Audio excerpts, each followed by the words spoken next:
So we have to be formal and proper now. I don't know if I know how to do that.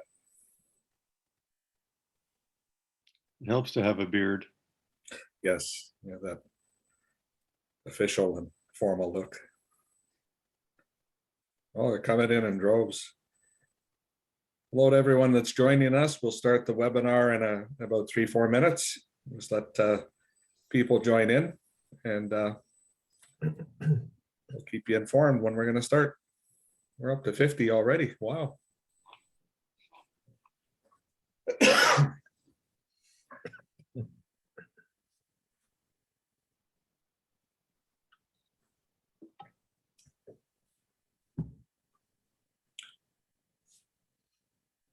There's no pressure here, Brian, but the first 3 webinars, and this is the 4th and final one, they've been just stellar. So Oh, okay. no pressure. I'll do what I can. You look confident enough. Try to project that outwardly.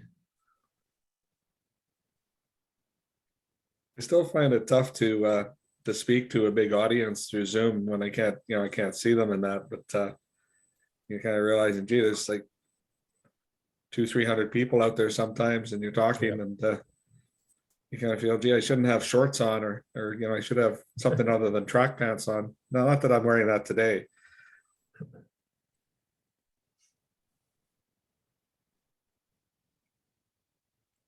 Oh, we're up to well past 60. That's great.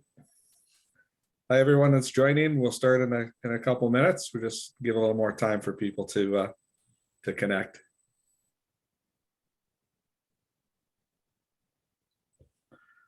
See if I recognize any names here.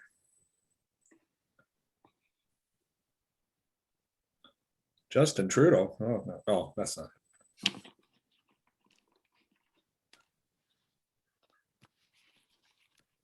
Yeah, recognize quite a few names. That's great.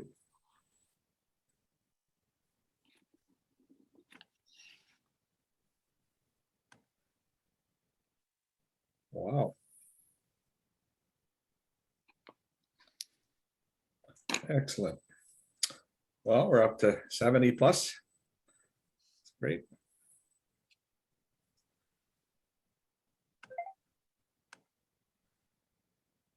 We'll give it about another minute or so, and then we'll get rocking and rolling.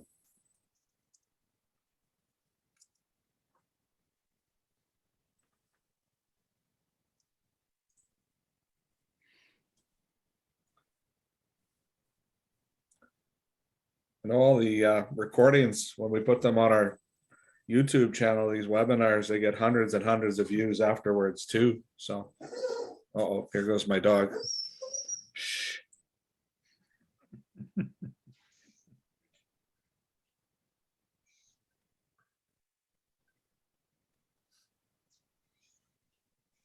Yeah, someone's just driven up, so he's getting a little excited here, but maybe he'll calm down and we can get started. So we're up past about 80 plus people. I'm sure we'll get more in, but we'll get started. So just want to welcome everybody to our 4th and final webinar of the Kemptville Winter Woodlot Conference. I'm John Pineau, the Executive Director of the OWA, the Ontario Woodlot Association, and the Eastern Ontario Model Forest. And I'm pleased to be your technical moderator today. So I'm going to first introduce Tony Bull, who's the president of the Eastern Ontario Model Forest, and also a board member in the Ontario Woodlot Association's Renfrew County chapter. So Tony, here you go. Okay, well, I'd like to welcome everybody to this seminar. I'm really quite interested in it because we have a woodlot in Renfrew County, and it's a favorite place for deer because we have some good shelter for them in our cedar bush, and our neighbors hunt deer on the property, so we get to taste them as well. And so the idea of human diseases transferring across to wildlife is a little disconcerting, and I'm really interested to be part and to listen to what is being said by Brian. So over to you, John. Thanks, Tony.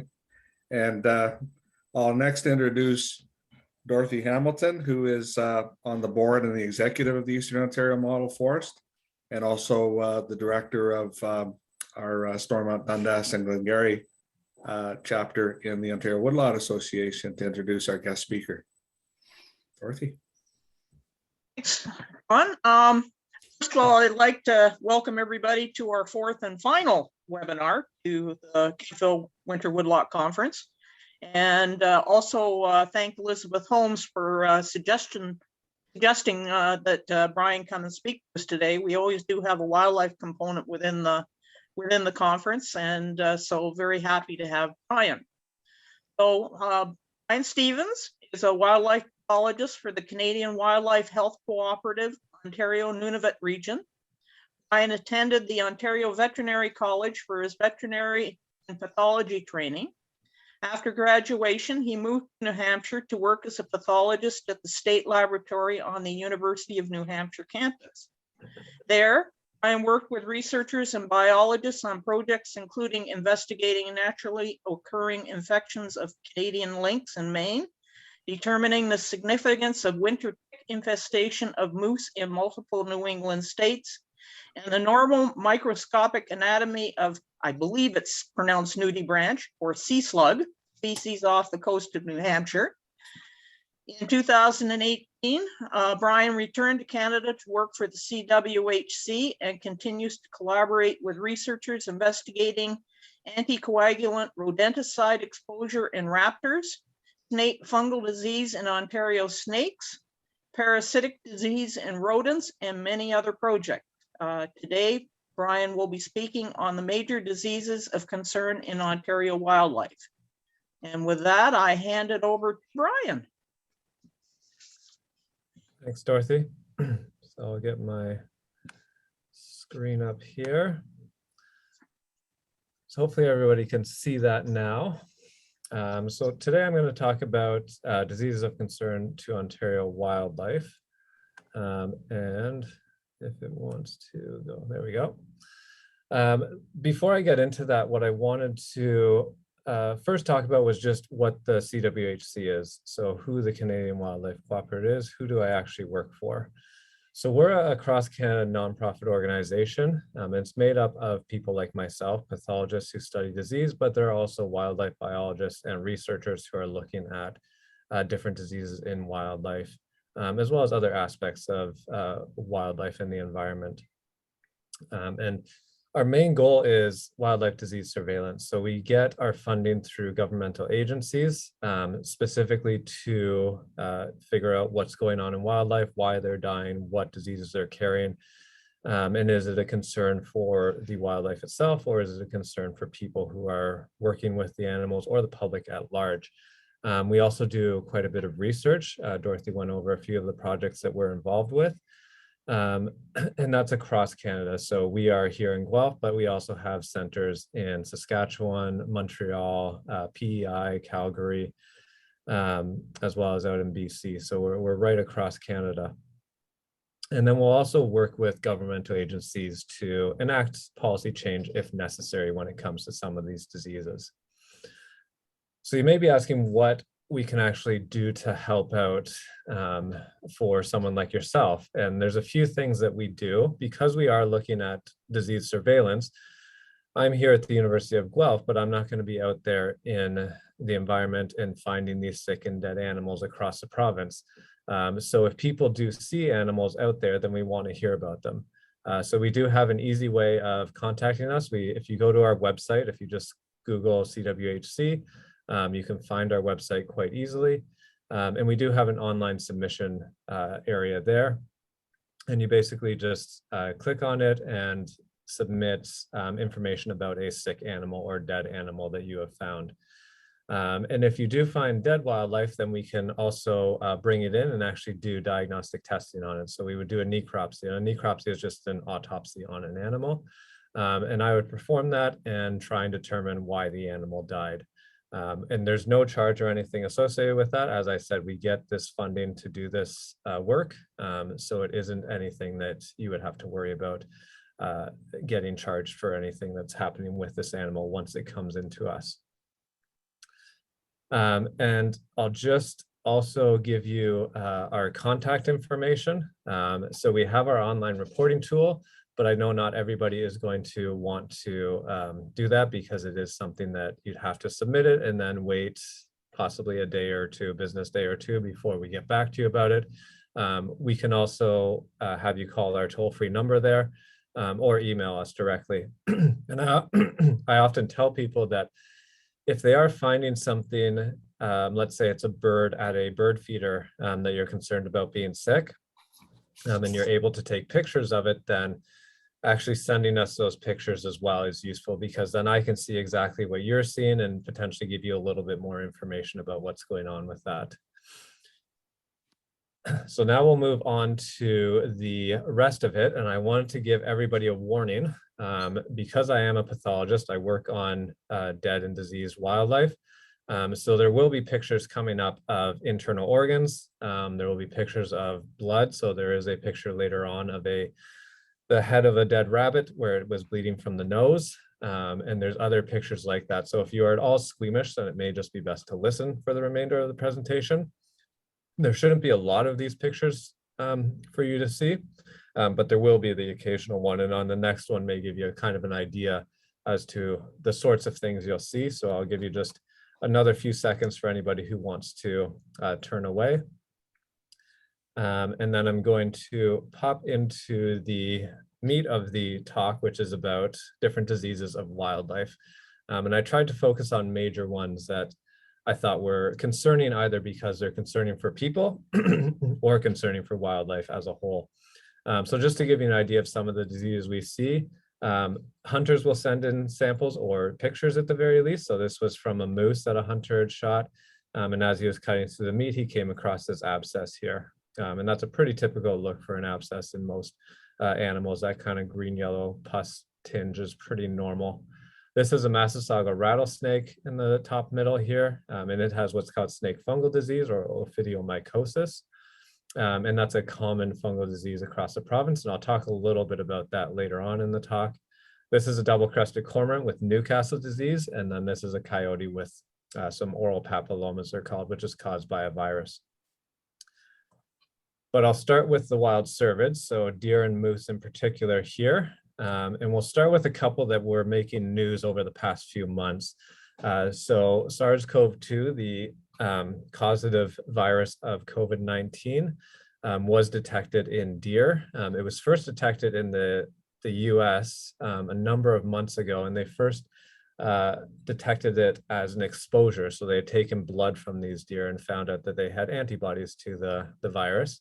And then later on, they were testing tissues and found that a number of these deer were infected by the virus as well.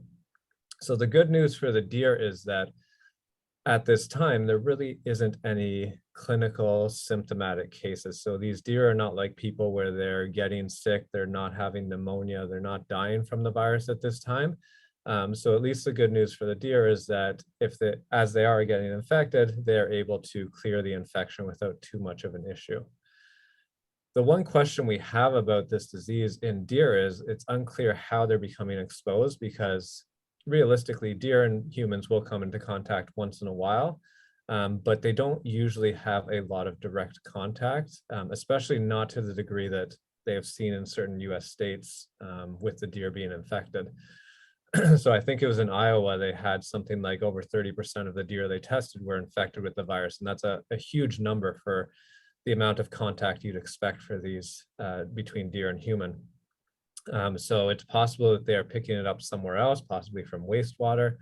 Possibly they are able to spread it to other deer more readily than we think they can. But it's unclear as to what's going on and why we're seeing such a huge number of deer that are infected with this virus. The good news for us is that zoonotic concern, so zoonotic means transferring of disease from an animal to a person. And right now, there isn't evidence to suggest any transmission from deer back to humans. So hunters were concerned about the meat. Was there any worry about ingesting the meat of an infected deer? And right now, there's no evidence to suggest that transmission can come through the meat.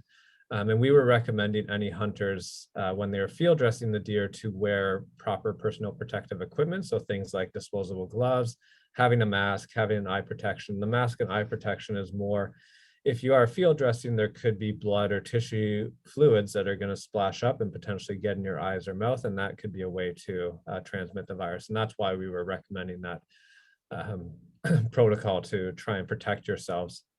And then after you're done, just disinfecting your instruments in like a mild bleach solution was something that we think would be necessary just to ensure that if there was virus on it, that we would be able to kill it that way. There's still a lot of questions about this in deer at this time. One of the questions is, could deer serve as a reservoir host, and could the virus then mutate within the deer to allow for new variants to become present, whether that's new variants like the Omicron that becomes more infectious to people, or whether this is a new variant that maybe starts to cause deer to become sick. So a lot of work is being done on white-tailed deer to figure out exactly what's happening with them and what's happening with this virus in their body. Another disease that made a lot of news in the fall is one called epizootic hemorrhagic disease. And this is a virus that basically causes the sudden death and internal bleeding of white-tailed deer. You can see this map here is kind of the distribution of where it is in the US between 1980 and 2015. And down here in the Southeast US is really where it first sprang up, and it's been here for many decades, and it's actually endemic in that area. So it's there year round, it's always around. The deer there actually have quite a few antibodies to it, so they are not as severely affected by it because they actually have some immunity to the virus now. Whereas it started to slowly move north with, likely with climate change, because it is transmitted by midges, and these midges have been slowly moving northward as things have warmed. So we've started to see it in the northern states and now into Ontario and some other provinces. So in Ontario, it was first detected in 2017 in 2 white-tailed deer in the London area. And then this year, we knew it was likely going to hit Ontario because a few weeks before we heard of any dead deer in Ontario, we started to hear of mass die-offs of deer in New York State and Michigan and other states like that. And sure enough, we started to hear about die-offs of our deer. And the first place we heard about it was on Wolf Island, which is an island between the US and Canada on Lake Ontario. And it's right near Kingston.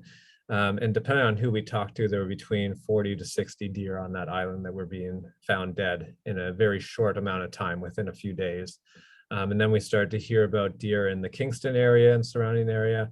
And we got a few of these deer in and tested them, and they tested positive for this virus. And then we got another deer in the Windsor area.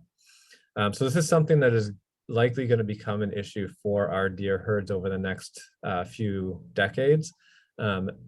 Right now, it seems to be a cyclical disease where we see outbreaks every few years.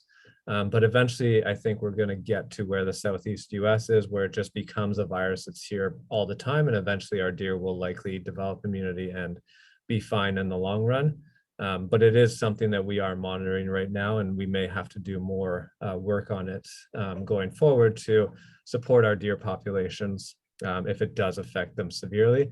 And this can cause mass die-off. So in New York State, I think this year they had thousands of deer that were dying from this disease. So it is quite a substantial effect on the population. I'm going to mention chronic wasting disease. This is a prion disease similar to mad cow disease. And this one is specifically for deer species. And this map from the USGS just shows where it is present in North America right now. The gray is wild populations, and the yellow and red are domesticate or captive populations, I should say, whether that's zoos or deer farms. And you can see Ontario here basically being surrounded by CWD. We had one case in Quebec a few years back in a deer farm, but luckily it did not spread beyond that. So Quebec still appears to be free of it.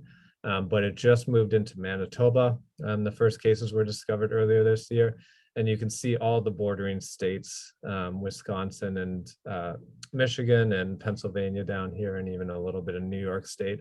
it is pretty much starting to surround us and make its way towards us. So I think eventually it is going to make its way into the province. We just don't know when.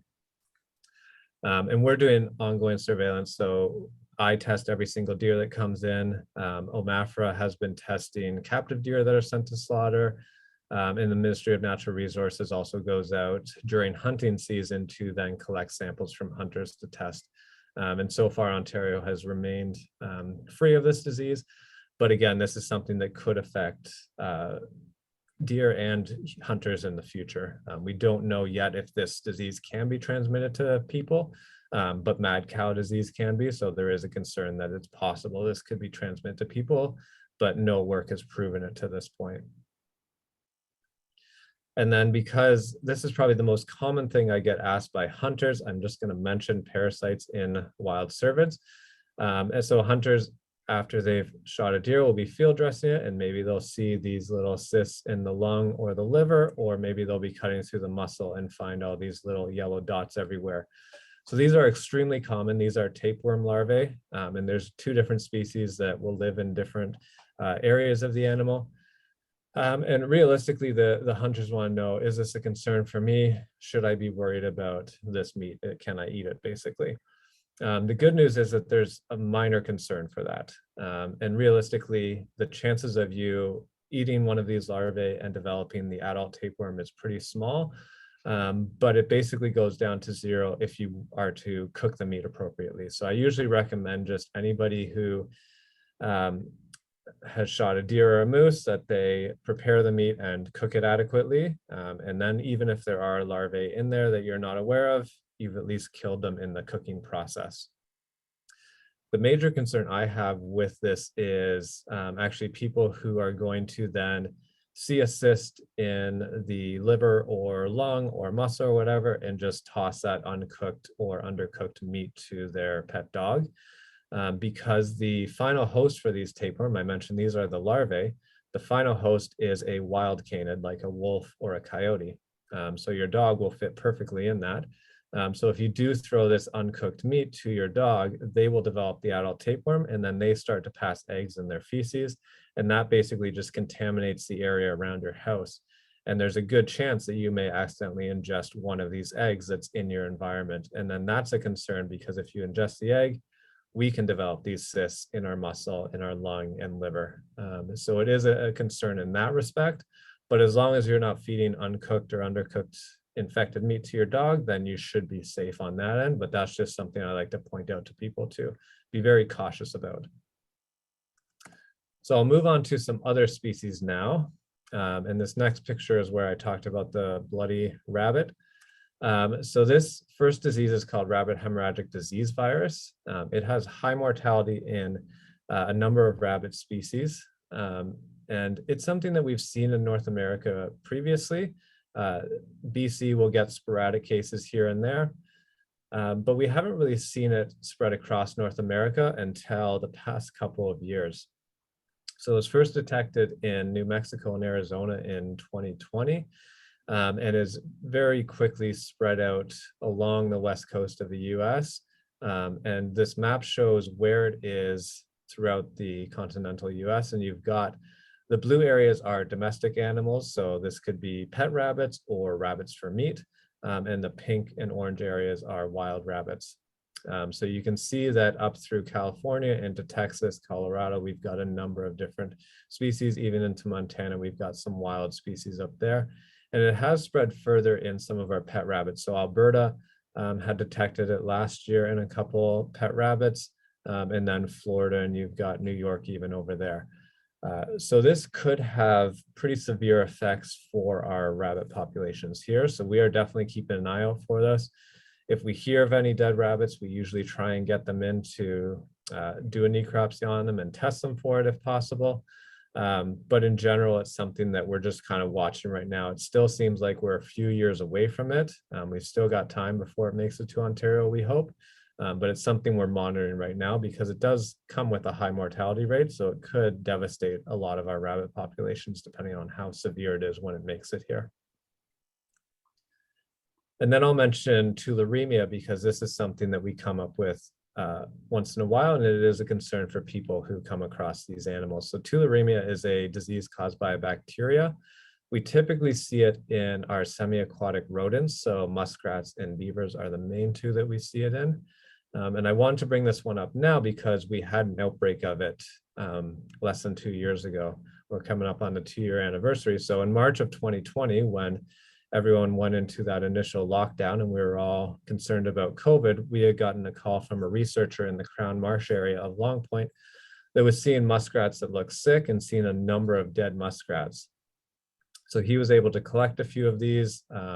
My technician and I went out and collected a few, and we did a necropsy on it. And in the spleen, which is this organ here, you can see all these white dots there, and that is areas of death, so cell death in those areas.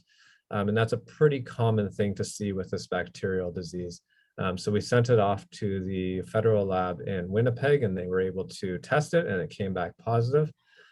And that's a concern because it is something that can infect humans as well.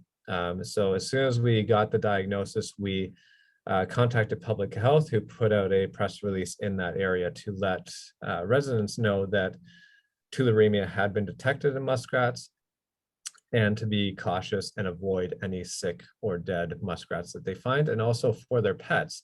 So I'm sure a lot of people go walking through the brush, have their dog off leash. The issue is that if a dog were to drink from the contaminated water source or to consume any of these infected carcasses, they could be infected with the bacteria as well and can get really sick and potentially die from it too. So the warning was also to keep dogs on leash if you're going for walks with them, and keep them away from this area, not allow them to drink the water in the area, and not allow them to get access to any of these muskrats that were being found dead in the area as well. So I've kind of lumped all of the carnivores and bats together as one big group. And one of the reasons for that was for rabies virus. So rabies virus is something that we have in the province, and we're probably going to have in the province forever. And that's because there's a few different strains of the rabies virus. So the one that's most common is the bat strain that I will talk about in a minute. But there are 2 other strains. There's an Arctic fox strain that tends to be in the western part of the province, up in here. That's what all these diamonds, gray diamonds are. Those were cases of the Arctic fox strain of rabies. And then all these circles down here are the raccoon rabies strain. So this is a strain that is most commonly seen in raccoons in the province, and that is centered around the Hamilton and Niagara region. And we've actually eradicated raccoon rabies from the province previously. So a number of years ago, it was actually eradicated. They had done testing over years and never found it. The testing kind of waned. And then lo and behold, in 2015, I think it was Hamilton Animal Services picked up a raccoon that was aggressive and had bitten a dog, ended up testing it, and it came back positive for the raccoon strain of rabies. And it's likely that a raccoon had hitched a ride on a truck and made its way across the border into our province once again, and then rabies had spread for a while before we realized it was here. And it's hard to see, but there's a little table here that just shows the number of rabies cases that were diagnosed in the province. So that first one is 2015, because it was December of 2015 it was first recognized.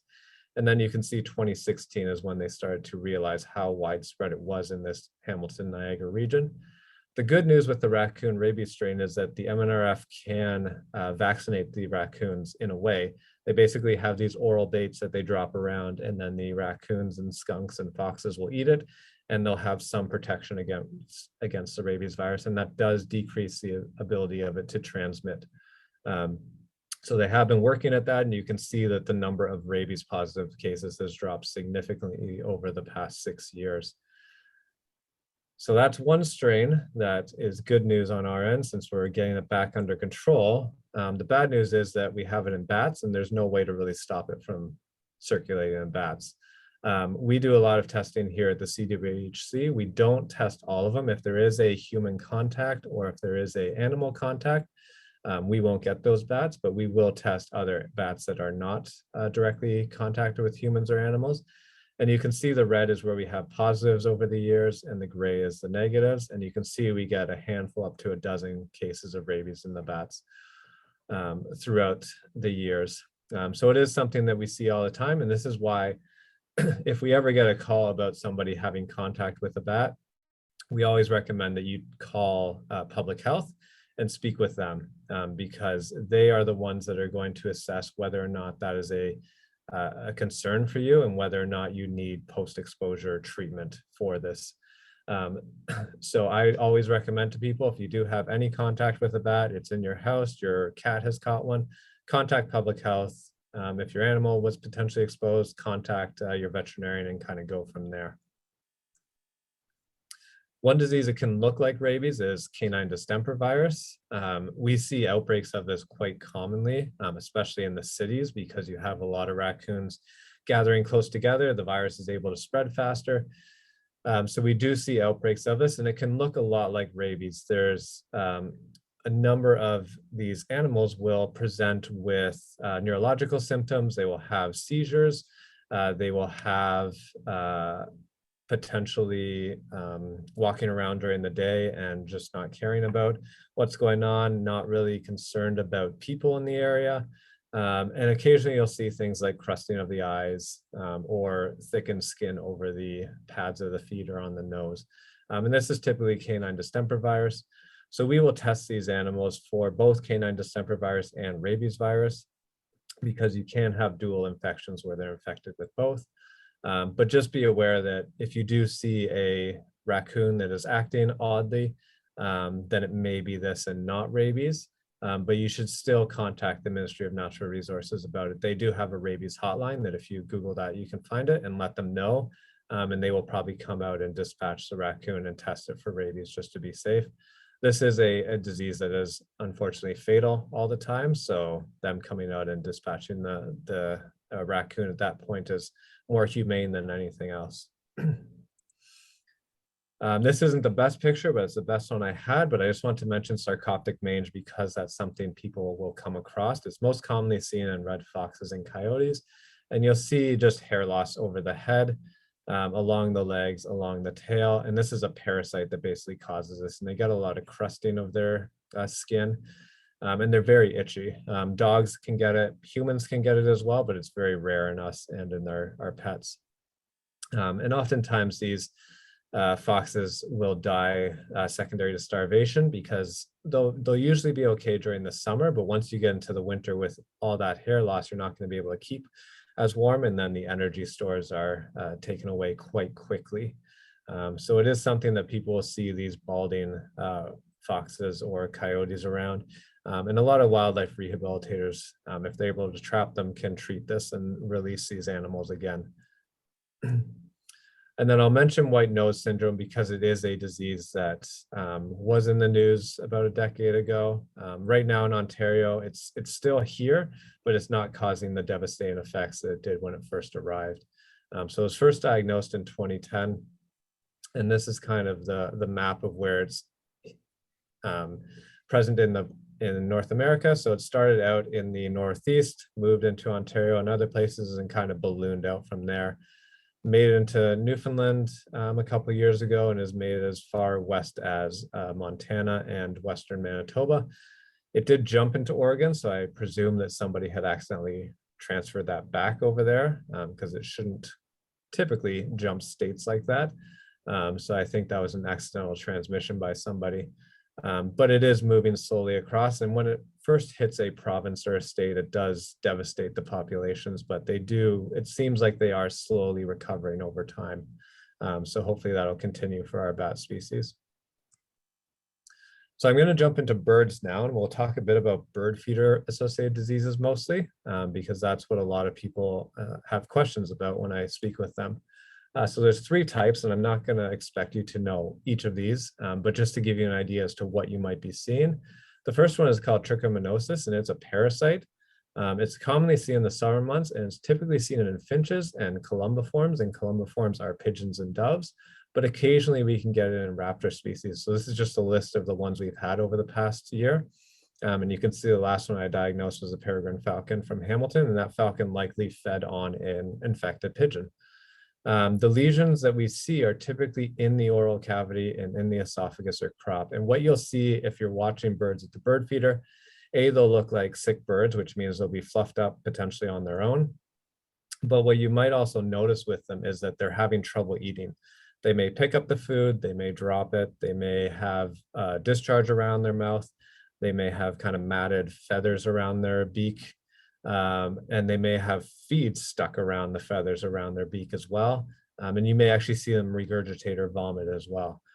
So that's a typical thing that you'll see with this disease, and it looks very similar to the next one, which is called salmonellosis, which is a bacteria, which I assume most of you have heard about. And the difference between the two is that trichomoniasis was in the summer, salmonellosis is in the winter. And this one, salmonellosis, tends to affect a number of different songbirds. So house sparrows and cardinals are the two that I see it most commonly in, probably because that is the more common species that we're seeing. And again, it's affecting the esophagus and crop. And you can actually see this yellow stuff here is this thickened tissue. And all this kind of white tan material is all the feed that's unable to pass down. So that's why these birds have trouble feeding, is that they're not able to actually swallow beyond this thickened tissue. And they're basically just getting seeds in their mouth, and that's why they're kind of bringing them back up. And they can look very similar to trichomoniasis. The danger with this one is that it's salmonella, which we all know could potentially infect humans. And last year there was outbreaks throughout the US, and they had confirmed 29 cases of it where people had been exposed to wild birds and been infected with the salmonella from wild birds. So it is something that you have to be cautious when you are cleaning your bird feeder, and I'll talk about that in a few slides. And then the last one I want to mention is mycoplasmosis. It's a bacteria that causes a finch eye disease. It's also in the winter months, and we did have one case of it in January of this year in the Hamilton area. And as I mentioned with the finch eye disease, finches are most commonly affected, and it affects the eyelids. So you can see these really swollen eyes of these finches. So that's typically what people see when they're at the bird feeder. They'll see these finches that kind of are fluffed up, not looking great, and they'll have these massively swollen eyes. So just to summarize those two, so trichomoniasis and salmonellosis, very similar looking. Both will have difficulty swallowing with feed around the beak, maybe some matted feathers around the beak. But trichomoniasis is usually in the summer, whereas salmonella is in the winter. And then trichomoniasis usually is finch and pigeons, whereas any songbird can be salmonellosis. And then mycoplasmosis in the winter in finch with the eye disease. So what should you do for your bird feeder? I usually set this up into two different categories. The first one is if you don't know of any outbreaks. So if you don't think that there's any disease in the area, what I recommend doing is probably one of the main reasons that people have bird feeders is to watch birds. So I recommend people keep an eye on the birds, look for any evidence of sick birds. I just mentioned looking for birds that are fluffed up on their own, not really moving much. Maybe have discharge or matted feathers around the beak, maybe dropping feed out of the beak for some reason, just don't look right. And if you notice that, then jump over to this other column, which I'll talk about in a minute. And then regularly clean and disinfect the bird feeders. And I say at least weekly. If it's being visited regularly and you're having to fill it up multiple times a week, then maybe twice a week you want to do this. And you want to have a specific pair of gloves that you use for this. So I usually recommend getting some of those rubber gloves that you'd use for dishwashing, but have them specifically to clean the bird feeder, and then have them in some container, either a plastic bag or something that is away from everything else, so that if you do have salmonella, you are only getting it on these gloves that are specifically for cleaning the bird feeder. And ideally, you can disinfect the outside of these gloves as well, similar to how you would with the bird feeder, where you're disinfecting with a diluted bleach solution. And then rinse it well to get all the bleach off afterwards, and dry it before filling it back up. And we do have some documents on our website about how to actually care for the feeders. So if you have questions about that, or you want more information, go to our website and you can find that document. And then the other thing I recommend is to try and avoid the tube feeders. So the ones that really require a bird to stick their whole head inside. And that's because if you think about it, if this is a finch with a swollen eye, or a bird with a bunch of matted feathers around its beak, if they stick their head in, all of that stuff is going on the outside of the feeder. The next bird that sticks its head in there is going to get all of that on its face. And then the bacteria or parasite is going to transmit to the next bird. So you get disease transmission quite easily. So if there is a outbreak, what I recommend is removing the feeders and then wash them and disinfect them, just like I said before. Usually we recommend for at minimum a few weeks, so at least 3 to 4 weeks, or if you can, just take them down for the entire transmission period. So if it is in the winter, take them down till we get to the warmer spring months, or if it's during the summer, wait until we get a few good frosts. But if you leave them down for a few weeks and you put them up after 3 to 4 weeks, be very, very cautious and watch for any evidence of disease in the birds as they come to look at the feeder or come to feed at the feeder again. And if you notice any evidence of disease after that time, just take it down for the rest of the winter or rest of the summer, whatever it is. And I'd rather you do that. I know people are worried about, well, the birds may not be able to find feed. And there will be a few birds that may starve over the winter because they're not able to, but the chances of a number of more birds dying from disease that's being spread at bird feeders is a greater risk to these birds than potential starvation from not finding feed. So I'd rather take the chances that the birds are able to fend for themselves, as opposed to having a feeder that potentially could allow for transmission of disease to these birds and potentially cause more birds to become diseased and potentially die from this. And then if you do notice sick birds, definitely contact us. I've mentioned the online reporting tool, but also if you just look up, if you just Google MNRF Wildlife Rehab, you can come to a site that will give you a list of the wildlife rehabilitation centers in your area. And you can call them and they could potentially get you to trap the animal or help bring somebody out to trap the animal and then bring them in for treatment. I want to mention avian influenza or bird flu, and that's because this is something that I can pretty much predict will be big news in the next few months. There's been an outbreak in Europe for probably the past 5 years. It started in November of 2016 and has been going for the past 5 years in both wild birds and domestic poultry. And then in December of last year, the first cases of bird flu in North America were diagnosed in Newfoundland. And then very soon after, it was diagnosed in wild birds as well as poultry in different provinces. So Nova Scotia popped up, and then multiple East Coast US states also popped up. And this is something that could cause mass die-offs of wild birds, but it can also devastate the poultry industry because this disease could cause mass die-offs of large poultry farms. So we suspect that it will make its way to Ontario because it has been basically detected almost along the entire East Coast. And there's a lot of birds that are going to be migrating back here in the next few weeks. So we suspect that we're going to see it here in Ontario over the next few weeks. So we're testing all of the waterfowl, shorebirds, raptors, and scavenger birds like corvids, and any other large-scale die-off to see if it is making its way into Ontario, and then hopefully be able to warn people once we do detect it. But it's something that I suspect will be a concern over the next few months. I'll just briefly mention botulism because this is a disease that will cause mass die-offs of birds. There's two types. Type C, there was an outbreak of it in the Toronto Island area this year in mallard ducks, and it typically affects the dabbling ducks like mallards in the summer months. And compared to type E, which typically affects the fish-eating ducks or fish-eating birds really, because it could be others. And it often is in the Great Lakes and Georgian Bay area. So we actually had a die-off secondary to type E botulism in the fall of last year in the Georgian Bay area. So it can be quite severe, and you can see hundreds of birds that are just dead from this toxin. And I think in the Georgian Bay area, they had a few hundred birds that had died off, unfortunately. West Nile virus, I'll just mention, we do have it here in the province. We know that people can be infected with it. I don't have the 2021 map up here, but it's very similar to the 2020 numbers. And we typically see a couple dozen cases, typically in crows and raptors. And it's something that we will just get the occasional dead bird from. Some years are worse than others. So in 2018, we had a number of, or an increased number of cases of it.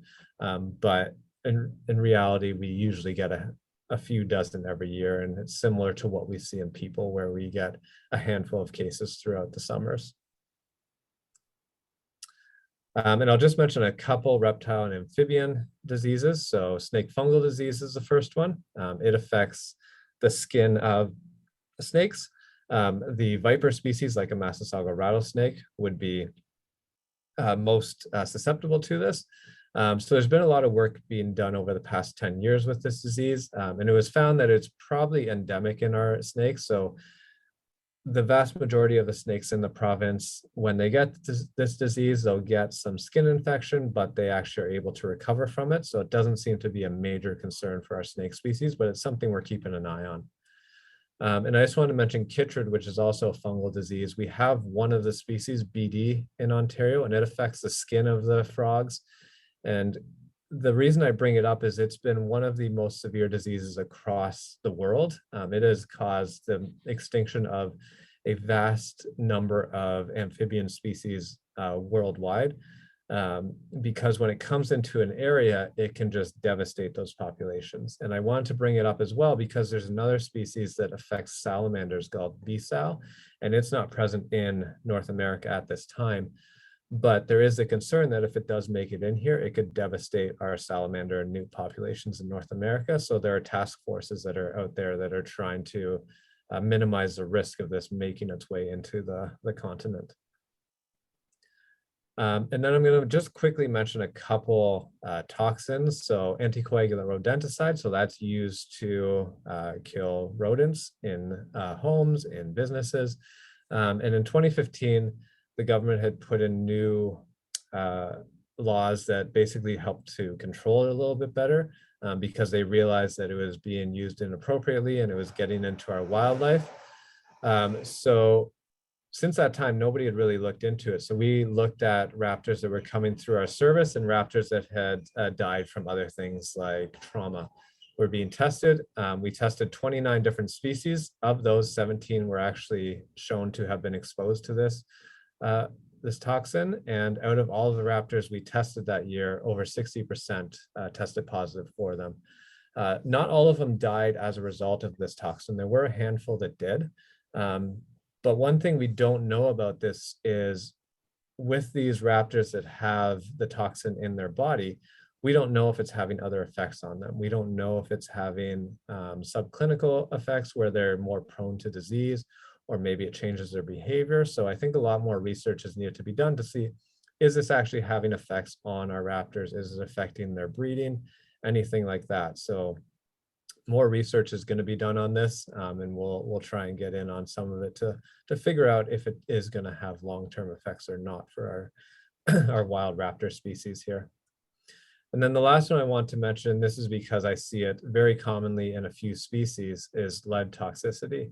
And this is secondary to ingestion of lead sinker or shot. And you can see this is the stomach of a bird that was eating some crayfish, and you can see a piece of lead right there. And this, we see it most commonly in our trumpeter swans, in common loons, and in bald eagles.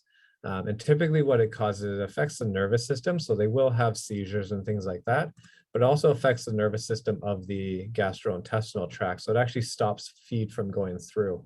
So this is the proventriculus, the first part of the stomach of a bird, and you can see just how full it is with feed, and that's because nothing's passing through. So they basically get obstruction of the intestinal tract, and they starve to death.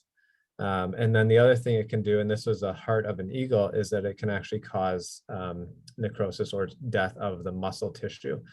So all these pale spots are areas of cell death, that basically this bald eagle died as a result of heart failure because of this. So it is a severe toxin that's out there, and I think it's something that we need to talk a little bit more about and figure out, are there options that we can minimize the amount of lead that's in the environment. So that's all the diseases I'm going to go over now, but I'm happy to answer any questions that anyone has right now. And thanks for letting me speak. Thanks, Brian. That was really great, informative, and very interesting. And we have a lot of questions. So I'll go right into the Q&A, and I can read them off, and Sure. we'll just work through them.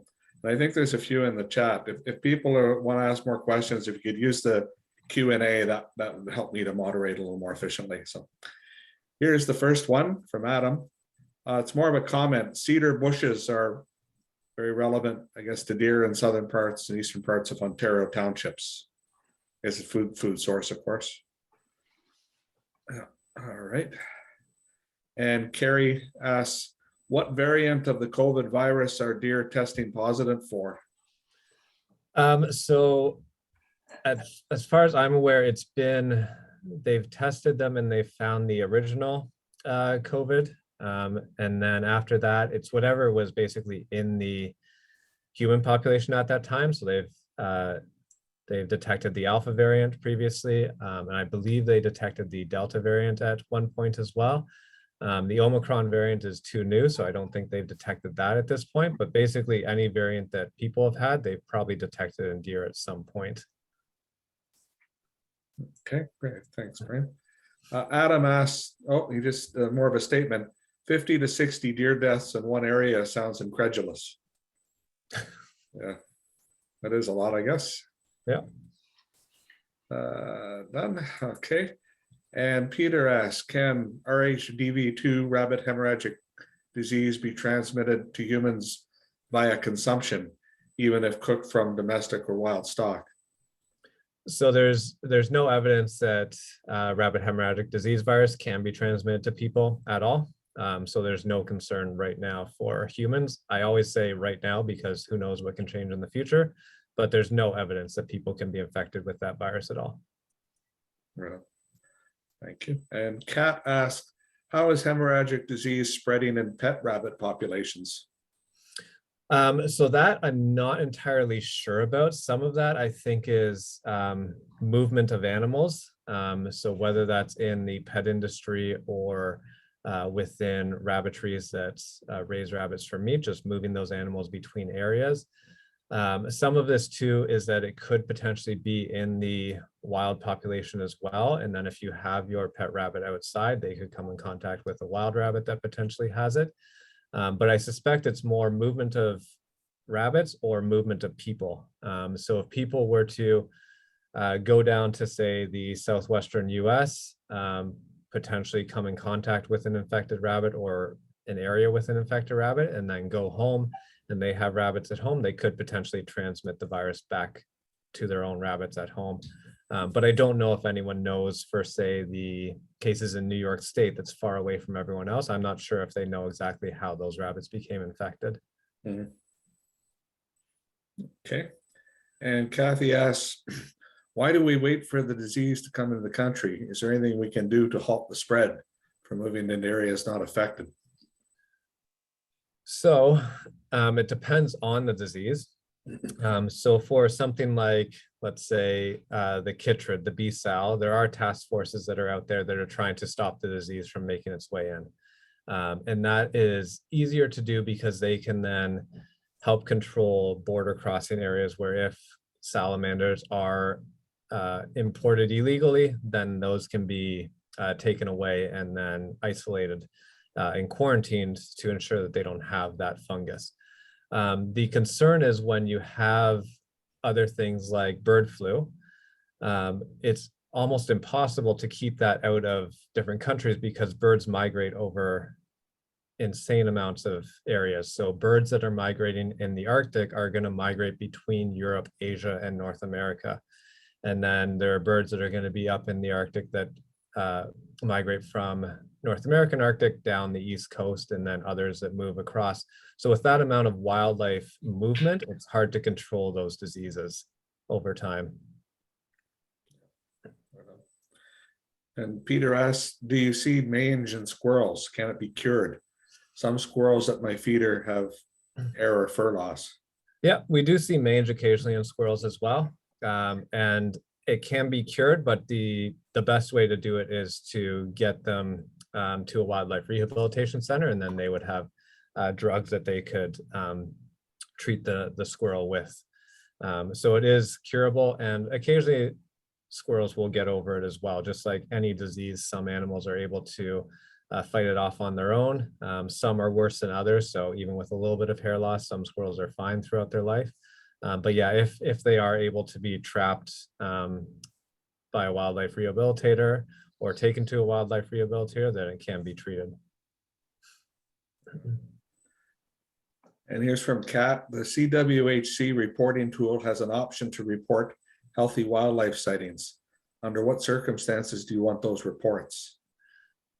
So those ones are more, it's just to, I think it was for certain species that they're worried about.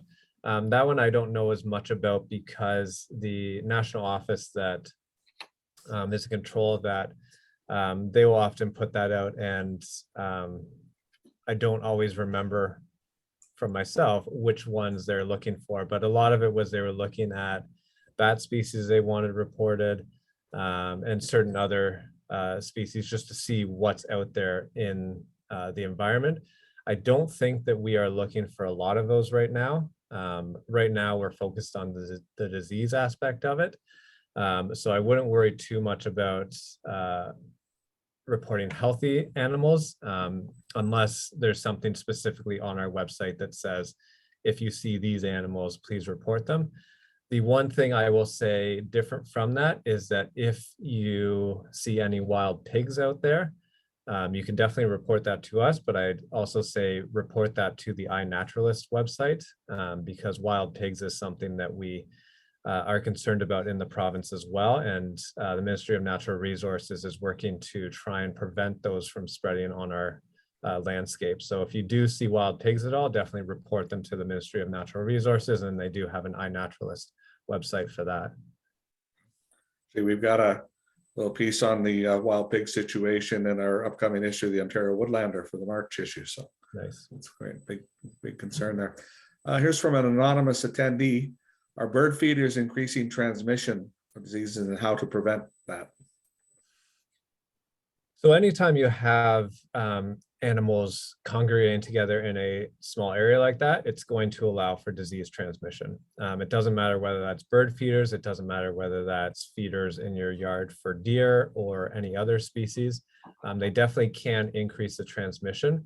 And the way to minimize it is the steps that I've already mentioned, is that regularly disinfecting and cleaning your feeder out, monitoring for evidence of disease, and then if you do see disease in an area, taking your feeders down. If you know of others in your area that have feeders, talk to them and have them take your feeders down, because that will at least minimize the number of birds that are coming in contact with each other, because birds are not going to congregate normally when they're foraging. So if there is disease in the area, the best thing to do is take the feeders down to minimize the contact between the diseased and healthy birds. I think you kind of answered this one from Kat. The common advice when sick birds appear is to remove feeders entirely. Not everyone does so. Yeah. The sick birds go to other feeders. Since sick birds are coming to feeders anyway, is there a way to medicate them via the feeders? Oh, okay.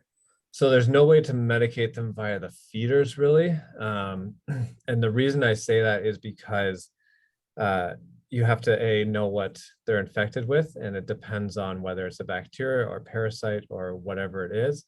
And it's also not great to be treating healthy birds with that, because that could result in resistance to these treatments as well. We worry about that with people, antimicrobial resistance, and it can happen in animals as well. So I usually recommend not trying to treat it yourself. And if you know that there are other feeders around or know other people with feeders, try and convince them to take them down the area. But I know that's not always easy. And the best thing to do if you do see sick birds and you think that they could be treated is to contact a wildlife rehabilitator. Right up. Anonymous attendee. Do home-based finches need similar precautions in feeding to evade any if they are kept inside a home-based environment as well? I guess sort of a pet bird. If you have a pet bird that is kept inside, then there really doesn't need to be many precautions you need to take beyond just not coming in, not having them come in contact with, say, an outdoor bird feeder.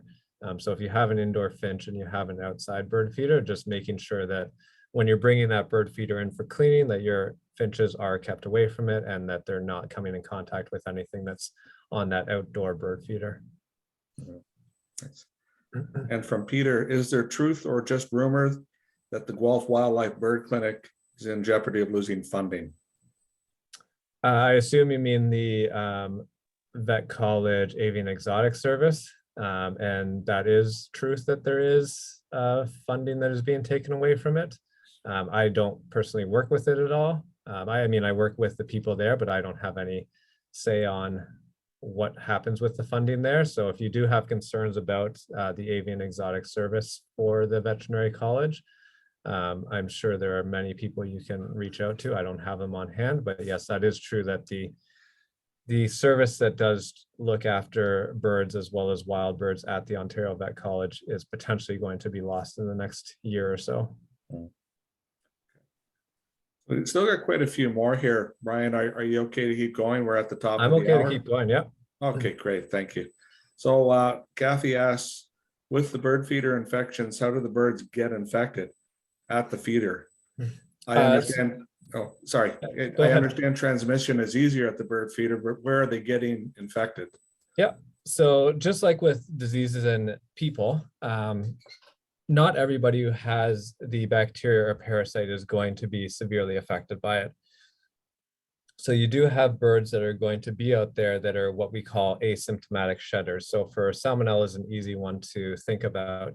There are going to be birds that are infected with Salmonella, and they're not going to be sick with it, but they're going to pass the bacteria through their feces. And when they're doing that, if you're at a bird feeder, there are certain bird feeders where the birds sit on top of the feed and basically peck away at the seeds underneath them. They will defecate in that area, and then you can easily get transmission that way. So the short answer of it is that there are birds out there that are infected with these bacteria and parasites, and they are not severely sick by it. And they are the ones that are going to be able to pass it on to other birds. And it's easier to do that at bird feeders where they all congregate together. And then you're going to have a number of birds that are going to get sick from these bacteria and parasites. Makes sense. So Kat asked, would scattering birdseed fairly sparsely on the ground reduce bird disease spread? People are very reluctant to entirely stop feeding birds. So could this encourage them to remove feeders if sick birds are seen? Not necessarily, and that the reason for that is because, as I just mentioned with Salmonella, if you're putting the bird seed on the ground, that's still going to encourage birds to come to your yard and congregate, and that at that point they are going to definitely be defecating on the lawn, on the soil there, and then other birds are going to come in contact with that, and they're still going to be able to pass it on quite readily to each other. So it's not going to prevent spread of the disease as much as you would hope. Realistically, the best way to minimize the spread is to remove any sort of artificial feed that we're giving them and just let them forage naturally until the transmission period is over. And I know this is something that I'll keep coming back to with every answer, because I realize that not everybody's going to take down their feeders. And we know that it's an uphill battle to get that across. But all I can do is just give the information and let people know that the best way to minimize it is to remove feeders, and give you that information, and you can do with that what you will. But yeah, I don't have much more to offer beyond that. Unfortunately, there isn't really an easy answer besides take away the feeders. All right, and here's from Sheldon. With deer kids, Lipotina cervi, I don't know if I've got that right, now firmly in the Thousand Islands, can you comment on how other wildlife, humans, livestock, or pets may be affected?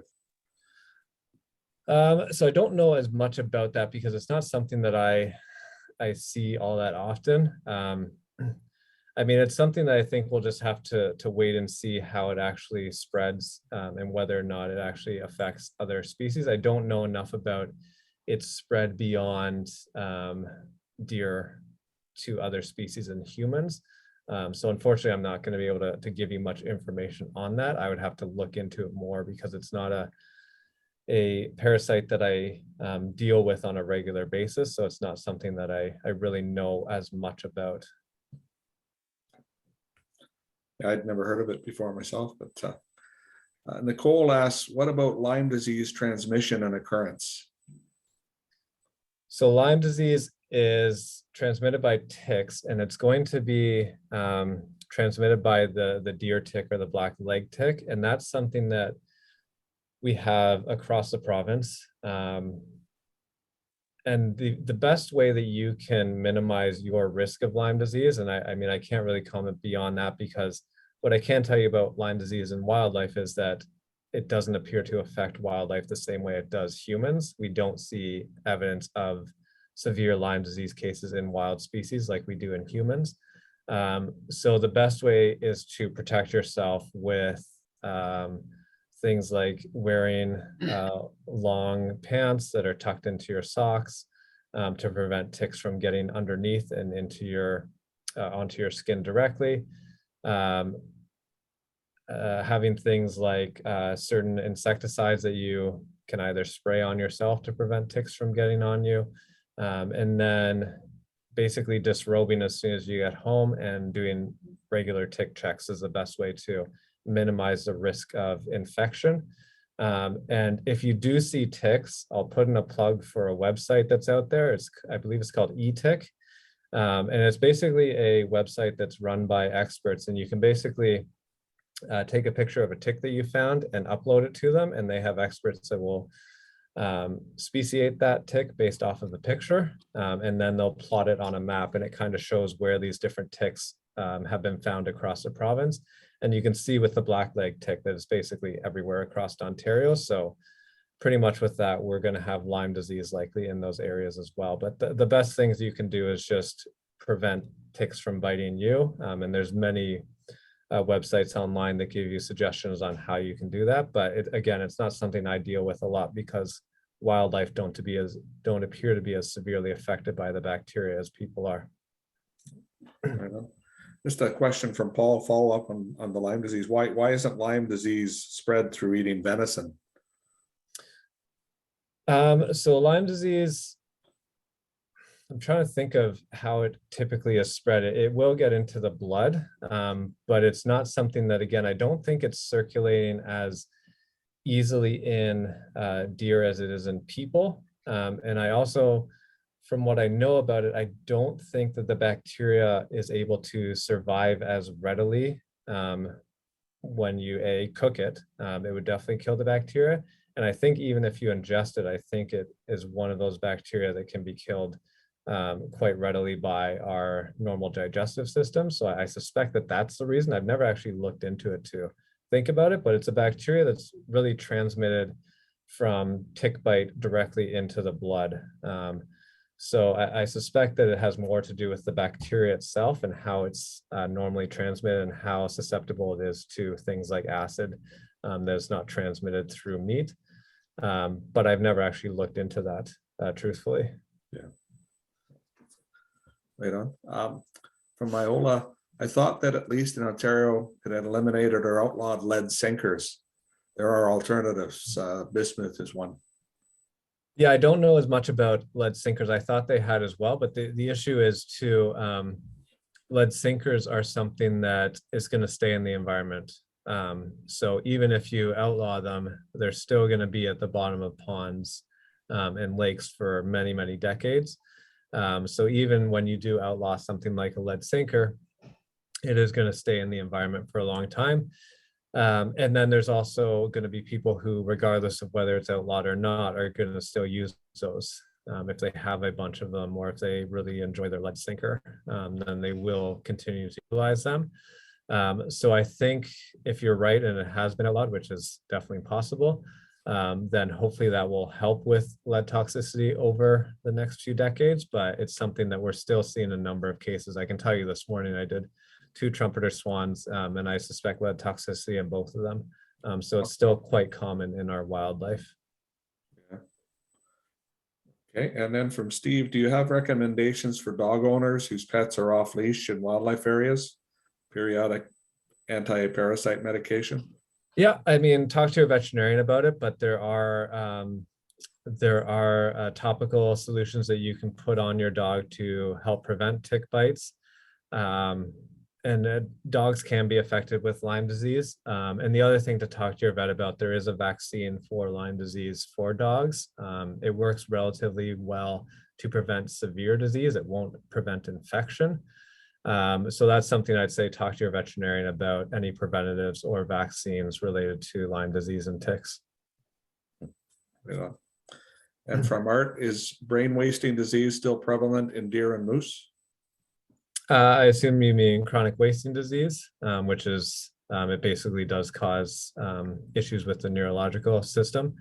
It's common in certain areas of North America. So in Saskatchewan, it's very common. It's not present in Ontario right now, but it is something that we are keeping an eye out for, and it is spreading across North America at the moment. And Kate asks, any advice for people who have backyard chickens, planning ahead for potential future avian flu outbreaks? Thank you for the excellent presentation. Yeah, all I can recommend is doing your best to ensure that your backyard poultry are not coming in contact with wild birds, which is a challenge. You'd have to look at your setup and see, is there the potential for wild ducks or geese to come into face-to-face contact or sit on the top of a coop and potentially defecate into the coop? Any of those could potentially spread the virus. So it really is just something that you have to look at your own setup and determine what risks there are, how well your chickens are kept in a coop or in a backyard area, and whether or not there's a significant chance of contact with wild birds. Beyond that, there's not much else to offer other than do your best to avoid any sort of contact, even if it's not direct contact, but contact with feces or whatever it is with wild birds with your chickens. And then an anonymous attendee, are stags remaining the primary vector for Lyme disease? Stags. I don't know the answer. I've never actually heard that stags were more prone to transmit it compared to others. I don't know the answer to that. Yeah. Sorry. And Dean, feed packs are used to control rabies. Can feed packs be used to control mange using a systemic insecticide infused packet? It's possible, but again, I think when we're talking about that, we're going to get into one thing could be toxicity. With those diseases, we've heard a lot about ivermectin with COVID treatment. And that is one of the antiparasitics that is used to treat things like mange. And we know that if you ingest too much of it, you could reach toxic levels. So that's the main concern, would be if you put that out in feed packets everywhere, and then there's one raccoon that eats a bunch of it, it could potentially die from ivermectin toxicity. And I don't know of another treatment that they could potentially ingest that would be safe at high levels. And then the other concern is resistance. So we've talked a little bit about that with treating backyard birds, but same goes for treating mange. If you are just putting this out there, let's say you put it at a lower dose and a fox eats one of these packets and it has mange, maybe it won't kill all of those mites, and maybe some of those mites will breed and be able to become resistant to the ivermectin, which makes treating it later on extremely challenging for not only wildlife rehabilitators, but if that mite then makes its way over to domestic species like dogs and cats, or to people, because that mite can affect both dogs, cats, and people. So the idea is good, but it's not something that I think is realistic, just because it's not the same as a vaccine.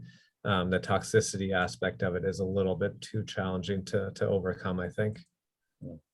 All right, and we're starting to get them finished here, but there's still a few more. Is ranavirus still a big concern? I remember in 2019-20, there was an outbreak in southern Ontario affecting turtle populations and causing large population deaths in frogs. I think it was in Forks of the Credit Park, ranavirus. Yep, so ranavirus is still out there. The good news is that in Ontario, it hasn't caused mass outbreaks in turtles. We've had a couple of cases of it.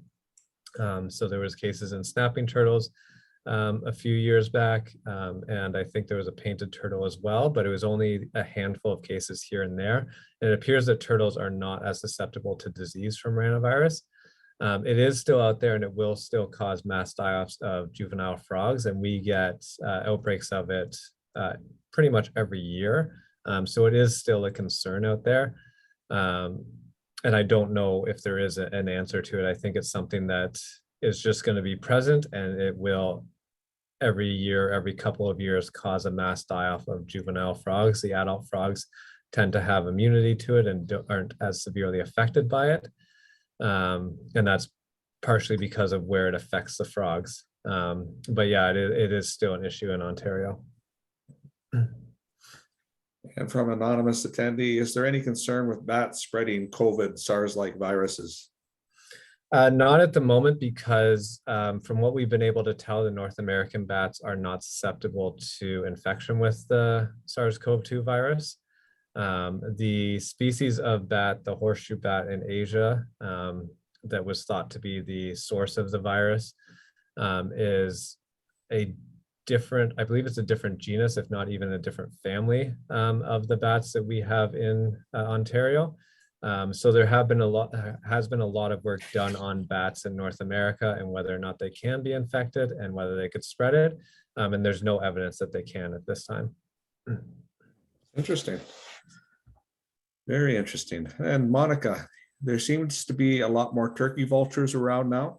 If they feed on the dead animals, i.e. a dead deer, will they also become infected in some way? So turkey vultures, the good news with them is they seem to have a stomach of steel. And there's been work done on turkey vultures and other scavengers, because that's the question a lot of people had, is how are these animals able to survive even though they're feeding off of these dead, potentially diseased animals? And it seems like they are resistant to a lot of diseases, and their digestive system is able to destroy a lot of these viruses and bacteria before they become infected. So there is a concern that they could become infected with some of these viruses or bacteria that some of these animals have.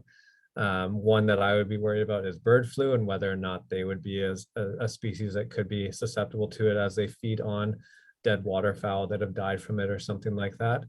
But as it stands right now, I haven't heard of turkey vultures being specifically susceptible to a lot of these viruses or bacteria or other diseases. And it seems like they are pretty safe at the moment, but it's something that, yeah, we'll have to keep an eye on them, because just like corvids, like the crows and ravens, any sort of scavenger, you worry about them potentially picking up diseases from whatever they're eating. The question from John: EHD in deer, what to look for in harvested deer to determine this? So some of the things that you can see in deer are just bleeding in different organs. So we'll see it in the stomach a lot, where you'll see basically the abomasum is the portion of the stomach that has the acid, and it'll often have a lot of blood in the wall. So it'll be basically dark red to purple. You can see bleeding in other areas. Those are the main things that you'd see with an EHD positive animal. And if you have any concerns about anything abnormal that you think it could be EHD in a harvested animal, then I mean, feel free to reach out to us. We did test a few deer that people had sent us pictures of, deer that had bleeding in joints and other things like that. And none of them ended up turning out to be EHD. It often ended up being a bacterial disease or something else. But that would be the main thing, is looking for areas of bleeding within this deer that are abnormal. And it can be within the muscle as well, and other areas like that. Okay, thanks, Brian. I'll just address Iola directly here. I'll look into lead sinker's legality in Ontario for you and send you a note offline. Okay, and from Sharon: Tularemia. If muskrats are in a spring-fed pond that drinking water is also drawn from, is this bacterial infection only a problem from dead muskrats left in the water, or from live muskrats carrying the bacteria and traveling in the water? It'll be from both, because they will be passing the bacteria potentially in their feces as well. So it is a concern for both live and dead muskrats. So yeah, I would say definitely if you have water that you're concerned about, then you want to make sure that it is treated appropriately before it is used for human consumption. But definitely it could be from both live and dead muskrats. Right on. From Kat, how large a perimeter from a sick bird sighting should feeders be removed?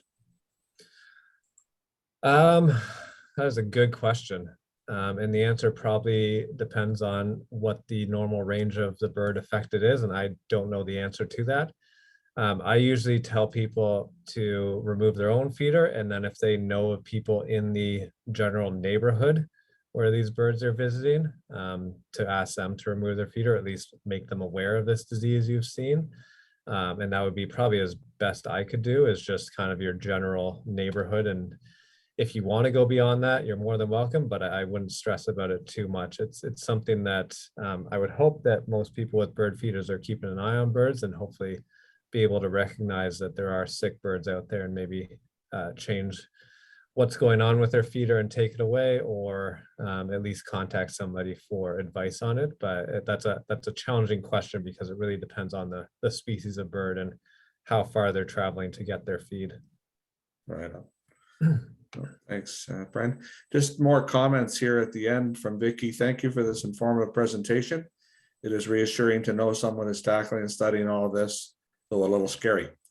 And from Robert, thank you for this excellent talk. And from Kat, excellent talk. Thanks, Brian, and EOMF and OWA. And Tim just provided me with a link to fishing tackle rules in Ontario. Thank you, Tim. I can share that with folks. Okay, so just a new one came from, this is one of the last ones from Mana. What about Giardia? It looks like, or Giardias. I know Giardia, that's beaver fever, isn't it? Yep, yeah, it is. So Giardia, I mean, it's something that a lot of wild species will have naturally. We don't see a lot of disease associated with it, probably because it's not something that's easy for me to diagnose, because Giardia just basically causes diarrhea, and oftentimes won't cause the death of the animal. So I don't often get to see evidence of it. But there are a lot of species out there that do carry it. And it's just something more of a concern for pets as opposed to anything else. And just if you're worried about a dog or something like that coming in contact with an infected wild animal, or if you think it does have Giardia, then going to your veterinarian. But there really isn't much for me to offer for you, because it's not something that I often diagnose, and we know it's out there and we know it's being spread in the environment, and it's more just a monitoring of your pets for evidence of diarrhea, and yourself, because people can be affected by it as well. So just so everyone knows, I shared the link to the fishing tackle rules in the chat. So I went out to everybody. There's a link there. You can cut and paste it and take a look yourself, and I know I will for myself too. Just another few comments here, and that should be it. Brian, wouldn't mind a big die-off of the deer in my area. They're destroying the forest and there's no hunting allowed. Okay. Maybe that will take care of the domestic rabbits that have been allowed to go feral in Ontario. And as a trapper, I had a rabies vaccine several years ago. It is effective on all types of rabies. Is it effective on all types of rabies? Yes, I have the rabies vaccine as well. What about squirrel pox? Is it curable? So squirrel pox is curable in that squirrels will often recover from it on their own. So it often affects juvenile squirrels. And it's because their immune system is not as well developed as adults.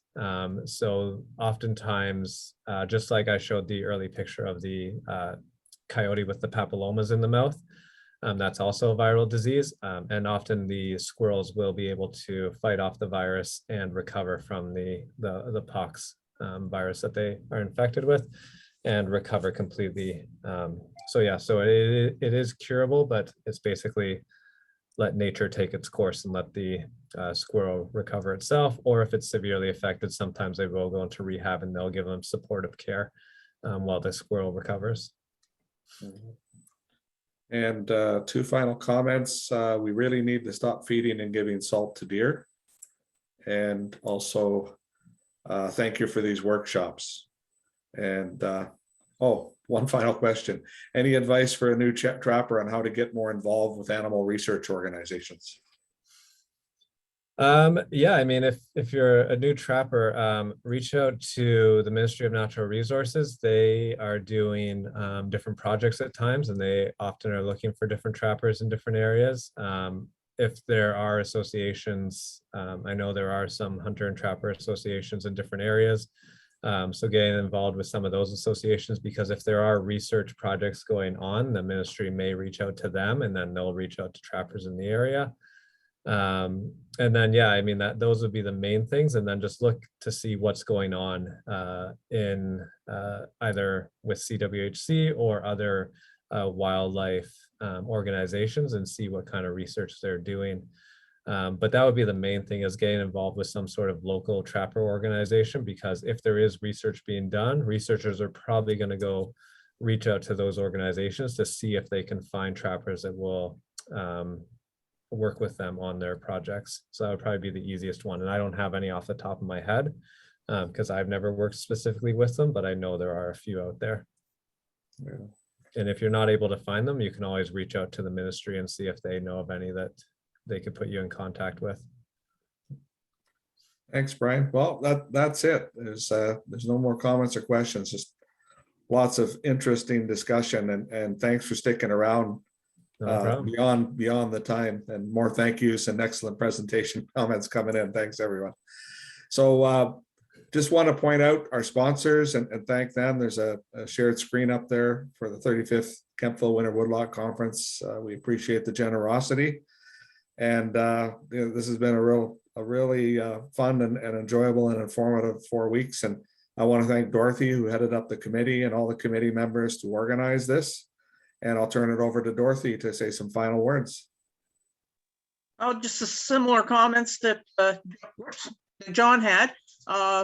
Definitely a very good month for the Kemptville Winter Woodlot Conference, even though we would like to see it all in one day with friends and family.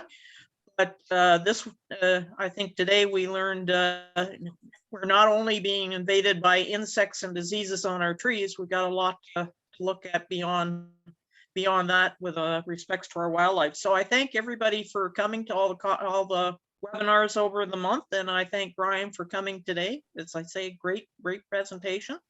And as a present to you, we as our other ones, it's a book called Around the World in 80 Trees. I don't think it has much wildlife in it, but you got to deal with forestry types here. So basically, thank you again, and I'm sure that everybody got a lot out of this. Thank you for having me today. Yeah, just a few more comments on the great work and the great presentation. One, thank you very much for this webinar from Kevin at the Thames Blue Water Métis Council, and he's chair there. So yeah, again, thanks, folks. We'll get this up to our YouTube channel in short order, so you can view it again if you like. And certainly we're getting hundreds and hundreds of people taking it in after the fact. So you're going to be famous or infamous, Brian. So that's great.